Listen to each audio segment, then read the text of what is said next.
আপনারা হাদি ভাইকে ভুলে যায় না। আমরা বাঙালি, আমরা নতুন কিছু পেলে পুরনো সবকিছুই ভুলে যাই। সর্বদা মনে রাখি আমাদের একজন বীর ছিল, নাম তার হাদি। আমার ভাই ওসমান হাদির একটা ফুটেজ সামাজিক যোগাযোগ মাধ্যমে ভেসে বেড়াচ্ছে। মৃত্যু হবে তিনি জানতেন। দেখেন, বাংলাদেশ চেতনা ব্যবসা বলে না, আপনারা কি আমরা কি কেউ জানি যে এই নকশিকাথাটা 40 এ সাংবাদিক ভাই রবের দরবারে দুহাত তুলে ওসমান হাদি ভাই হয়তোবা ছেলেটার অপরাধ কি ছিল বলেন? সে কি চুরি করছে, ডাকাতি করছে, কোনো মানুষকে অন্যায়ভাবে কষ্ট দিছে, নাকি কারোর কাছে চাঁদা দাবি করছে? কিছুই করে নাই, কিন্তু তারপরেও তাকে মরতে হইল কেন? কারণ সে সত্যর পক্ষে ছিল, সত্য কথা বলতো, সাধারণ মানুষের মুখের ভাষাটা তার মুখ দিয়ে বের হইতো। তো এই জন্যই হচ্ছে তাকে মার্ডার করা হয়েছে, তাই না? তো এখন বিষয় হচ্ছে যে এইরকম আমাদেরকে অনেকে ভালোবেসেও বলতো এখানে অনেক হেভিওয়েট প্রার্থী। আসসালামু আলাইকুম। আজকে মূলত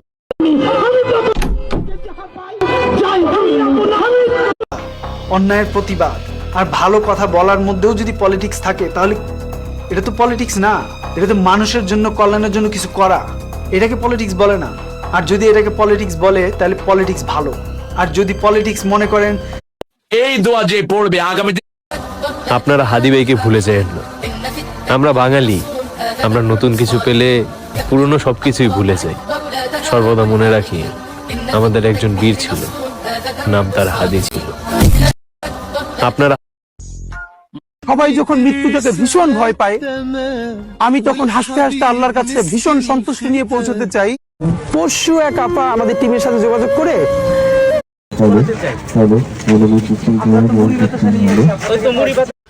এই প্রথম একজন ভারতীয় আমি ভিক্ষা করে চলতেছি, খারাপ তো লাগে অনেকে। বক্তব্য এই জায়গাতে আজকে আমাকে রাখতে হবে, সময় ভেরি স্টিপুলেটেড। একটা জিনিস বলি, আপনারা হাদির মৃত্যুতে খাচ্ছেন, খাদার মধ্যে উল্লাস করতে পারবেন। কি উল্লাস করতে পারবেন?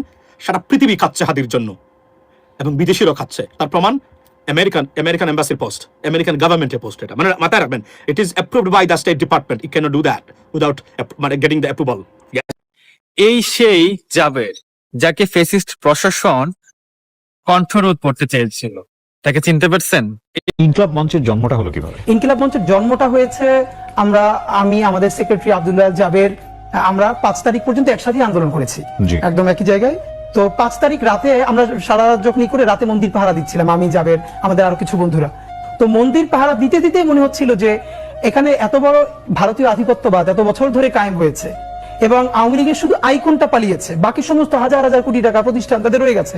এটা وقفة ومسيرة احتجاجية هنا وسط العاصمة البنغلاديشية دكا هي الثانية خلال هذا الأسبوع، وهذه المرة لسوف أعود يا শহীদ ওসমান হাদি ভাই, এই মানুষটা দেখেন, আমি তো হাসনাতদের পলিটিক্স করি না, কিন্তু সামনে আসছে নির্বাচন, কাকে দিবেন বুট? আজ কাবার মালিকের কাছ থেকে বিদায়ের সময় বলে গেলাম, হে আমাদের আরো হাজার হাজার শত শত হাদির প্রয়োজন, আমাদের ঘরে ঘরে হাদির প্রয়োজন। আমরা যারা এখানে আমাদের যে ম্যাচ জার্সি, এটা আমরা আনভেলিং করব খুব শীঘ্রই। এটা আমরা আসলে হাদিকে উৎসর্গ করতে যাচ্ছি। আপনারা জানেন যে আসলে দেশের এই পরিস্থিতিতে নিশ্চিতভাবেই ওটাই তো চূড়ান্ত সাফল্য, তাই না? আমাদের ভাইরা মরে নাই।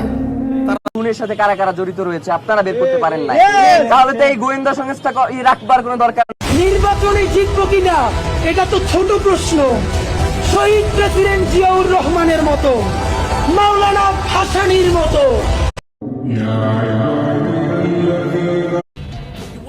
এই 31 তারিখ আমি তো বোম আতশবাজি কোনো কিছু ফাটাচ্ছি না, আর আপনারাও। আমি এইখান থেকে নড়ার আগে এইখানে যদি বোমা মারে আপনারা কেউ নড়বেন না। সবার আগে আঘাত আমার উপরে আসতে হবে। সবাই নামাইয়া আমি পালাবো, সেই ছেলে ওসমান হাদি না। প্রথম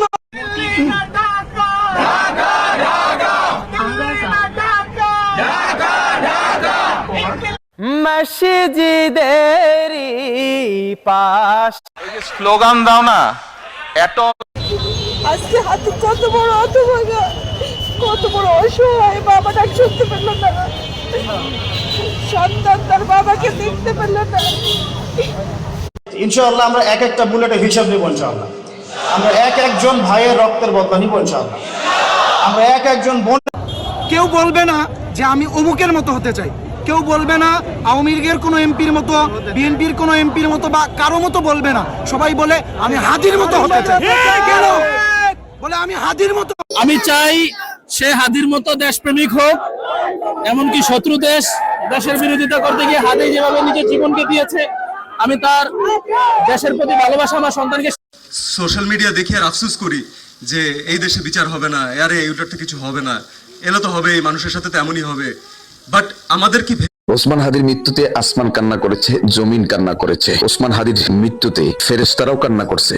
বিশ্বাস করেন ভাই, ওসমান হাদির এই জানাজাতে শুধু মানুষ নয়, এখানে একটা বিরাট ভোটার থাকে যারা কোনো সময় ইলেকশনে ভোট দেন না। কারণ বাংলাদেশে আমার প্রথম স্মৃতি হলো যখন আমি এখানে নামলাম, আমি জানতে পারলাম যে পাকিস্তানে যতটা আমি জনপ্রিয় ঠিক ততটাই জনপ্রিয় বাংলাদেশেও। তাই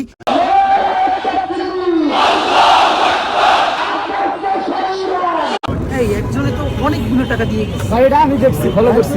আল্লাহ ভাই দেখি কতগুলো টাকা দেখি ভাই। একটু আগে একজন অনেক টাকা দিয়ে গেল, আমি দেখছি। দেখি ভাই আপনি তো বড় হয়ে গেছেন 5 বছর আগে। কি রে ভাই, এই একজনে হাদি শুধু একজন দেশপ্রেমিকই ছিল না, সে অনেক বড় ইসলাম। মন খারাপ হয় যে আল্লাহ যদি আমাকে কোনোদিন নিয়েও যায়। আমাদের ভাই যেভাবে দুনিয়া থেকে চলে গিয়েছে, সবাই যখন মৃত্যুটাকে ভীষণ ভয় পায়, নিজে দিল্লি, ছেলে আমেরিকা, মেয়ে লন্ডন। হাদির শেষ বিদায়ের সময়ও তার স্ত্রী নাই কেন?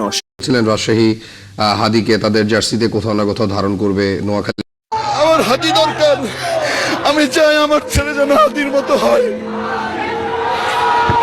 মনে আছে এই সাহসী বীরের কথা? যুগে যুগে 16 ডিসেম্বর উপলক্ষে রাজশাহী রেলওয়ে স্টেশন সাজানো।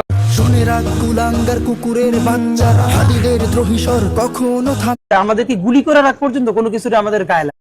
ওসমান হাদি মারা গিয়েছে, কিন্তু ইনকিলাব মঞ্চের উচিত হবে ওসমান হাদির প্রত্যেকটা বক্তব্যকে।